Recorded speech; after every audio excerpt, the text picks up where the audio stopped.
पहले तो ये सिर्फ बातें थी कि मुकेश सहनी को 60 सीट चाहिए और वो 60 सीटों पे विधानसभा का चुनाव लड़ना चाहते हैं, लेकिन अब इस बात के ऊपर मुहर लगा दिया है, कंफर्म कर दिया है मुकेश सहनी ने कि मुझे 60 ही सीट चाहिए और 60 सीट आपको देना पड़ेगा। और इस बात की वजह से तेजस्वी यादव की मुश्किलें और ज्यादा बढ़ गई है।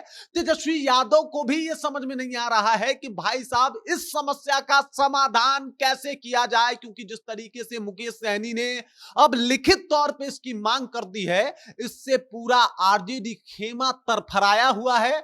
महागठबंधन में माहौल गड़बड़ चल रहा है और एकदम से मुकेश सहनी की वजह से हो सकता है गठबंधन टूट भी जाए। और अगर मुकेश सहनी की शर्तों को मानते हैं तेजस्वी यादव, तो कांग्रेस को क्या कहेंगे, ये बड़ा सवाल सामने आ रहा है। पूरी कहानी आपको बताएंगे और किस तरीके से मुकेश सहनी ने ना कि सिर्फ सीटों के ऊपर बल्कि जातीय जनगणना के ऊपर भी तंज कर दिया है और कहा है कि भाई ये जो जातीय जनगणना कराया गया, ये बेवकूफ लोगों ने किया और इसी का परिणाम है कि हमें 2.6% दिखाया गया। सब कुछ आपको बताएंगे, लेकिन उससे पहले मेरा परिचय जान लीजिए। मेरा नाम है रजत और आप जनता जंक्शन देख रहे हैं। सबसे पहले मुकेश सहनी जो है इस बात को ऐसे ही जाके कहीं मंच पे जाते थे तो कह देते थे कि भाई जो हमारी पार्टी है वीआईपी वो 60 सीटों पे चुनाव लड़ना चाहती है। और उस वक्त लोग समझते थे कि भाई ये चाहते हैं कि ज्यादा से ज्यादा सीटें मिले और ऐसा माना जा रहा था कि 20 से 25 सीटें जो है वो कहीं ना कहीं इसी के ऊपर आरजेडी इनको डील कर लेगी, इनको समझा बुझा लेगी। लेकिन अब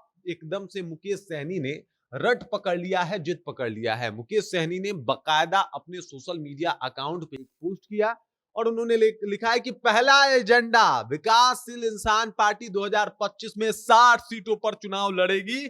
और वीआईपी का ये इन्होंने पूरे बिहार के मैप पे वीआईपी लिख के रख दिया है और कहा है कि बाकी शेष सभी सीटों पे हमारे सहयोगी दल प्रत्याशी जो है वो चुनाव लड़ेंगे। शेष हमारे सहयोगी दल, मुकेश सहनी ने कहा कि हमारे ये लोग सहयोगी दल हैं, 60 सीटों पे हम चुनाव लड़ेंगे। और पहला एजेंडा लिख के डाला कि पहला एजेंडा, पहला फोकस यही है कि 60 सीटों पे हम लोग चुनाव लड़ेंगे।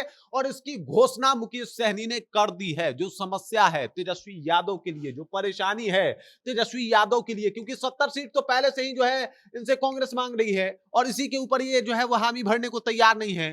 अब क्या कहेंगे कांग्रेस से? अगर मुकेश सहनी को आप 60 सीट देंगे तो कांग्रेस को किस मुंह से मना कर पाएंगे तेजस्वी यादव कि हम आपको 70 नहीं देंगे? और अगर ऐसा नहीं करेंगे तो कांग्रेस अलग हो जाएगी। और जिस मूड में मुकेश सहनी बैठे हैं, अगर मुकेश सहनी को 60 सीट नहीं दिए तो मुकेश सहनी जो है वो अलग हो जाएंगे, क्योंकि मुकेश सहनी ने अपना एकदम मूड जाहिर कर दिया है। दरअसल उनसे एक पत्रकार के द्वारा पूछा गया कि आपकी जो आबादी है, आप कहते हैं 10% है, लेकिन आपकी आबादी जो है वो 2.6% है। इसको आप कैसे देखते हैं? आप किस तरीके से ये कहते हैं? तो उन्होंने कहा कि जो 10% वोट है वो मेरा वोट है। मुकेश सहनी का ये कहना था, क्योंकि सिर्फ मल्लाहों को जो है वो अलग कैटेगरी में बांटा गया और ये सब कुछ बेवकूफ लोग थे जो जनगणना करवाए और उसी का परिणाम है कि हम लोग को 2.6% जो है वो रखा गया। हम लोग को 22 जातियों में बांट दिया गया। महतो भी हमारा ही जो है वो अंग है, चौधरी जो लोग हैं वो भी हमारे हैं,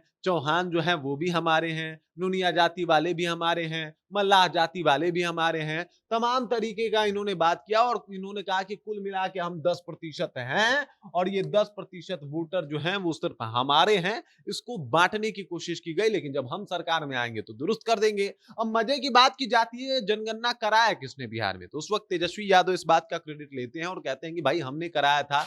और इस बात का उस वक्त भी मुद्दा बनाया था। मुकेश सहनी ने कहा था, मतलब फिर से पुराना वाला रूप है ये मुकेश सहनी का। उन्होंने कहा था कि भाई हमारे साथ गद्दारी हुई है, हमारे जाति के साथ जो किया गया है जनगणना में वो बिल्कुल गलत है, एकदम पीठ में छुरा घोंपा गया है और जिस तरीके से इन्होंने जातिगत जनगणना करवाया है वो बिल्कुल गलत है। इस तरीके का आरोप मुकेश सहनी ने लगाया था तेजस्वी यादव पे उस वक्त भी और अब फिर से लगा दिया। उसके बाद 60 सीटों के ऊपर तो इन्होंने एकदम दावा ठोक दिया कि देखिए हमारा पहला एजेंडा यही है कि हम 60 सीटों पे चुनाव लड़ेंगे और बाकी सीटों पे हमारे सहयोगी दल लड़ेंगे।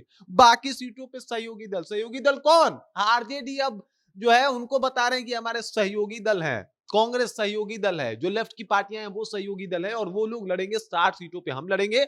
और ये दावा तेजस्वी यादव को परेशान कर रहा है, क्योंकि सब सीट बढ़ा के मांग रहे हैं और ऐसे में तेजस्वी यादव के सामने ये बड़ा समस्या है कि भाई वो खुद कितने सीटों पे चुनाव लड़ेंगे, उनकी पार्टी कितने सीटों पे चुनाव लड़ेगी, ये एक बड़ा सवाल है और तेजस्वी यादव इसमें फंसते हुए दिखाई दे रहे हैं। मुकेश सहनी की वजह से एकदम से इनके ऊपर प्रेशर और बढ़ता हुआ जा रहा है और सिर्फ मुकेश सहनी की वजह से तेजस्वी यादव पे नहीं, बल्कि पूरे गठबंधन पे इसका प्रेशर पड़ रहा है क्योंकि लेफ्ट का अपना मांग है, मुकेश सहनी का अपना मांग है, इधर कांग्रेस का अपना मांग है और अब किसी को नकार के मुश्किल में नहीं फंसना चाहते। वैसे भी कांग्रेस पहले कह चुकी है कि अगर कोई दिक्कत ना हो तो हम अकेले भी चुनाव लड़ लेंगे और जब अकेले चुनाव लड़ लेंगे तो समझ रहे हैं क्या हो सकता है इसका मतलब। और उसके बाद अगर मुकेश सहनी नाराज हो जाए तो क्या होगा।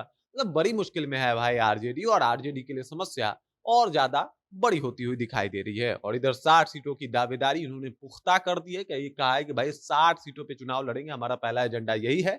ऐसे में देखना ये है कि क्या 60 सीट वाकई आरजेडी यानी तेजस्वी यादव महागठबंधन के प्रमुख हैं बिहार में ये, तो ऐसे में देखना काफी इंपॉर्टेंट होगा कि क्या तेजस्वी यादव 60 सीट मुकेश सहनी को देंगे या फिर कोई और तिक्रम जो है वो निकालेंगे जिससे मुकेश सहनी को शांत किया जा सके। ये बहुत बड़ा सवाल है। बाकी इस खबर, इस जानकारी को लेके आप क्या सोचते हैं, आपके जहन में क्या कुछ चल रहा है और जिस तरीके का प्रेशर क्रिएट किया है मुकेश सहनी ने उसे आप कैसे देखते हैं, कमेंट करके अपना विचार जो हम तक पहुंचा दीजिए। बाकी आप देख रहे हैं जनता जंक्शन और मेरा नाम रजत है।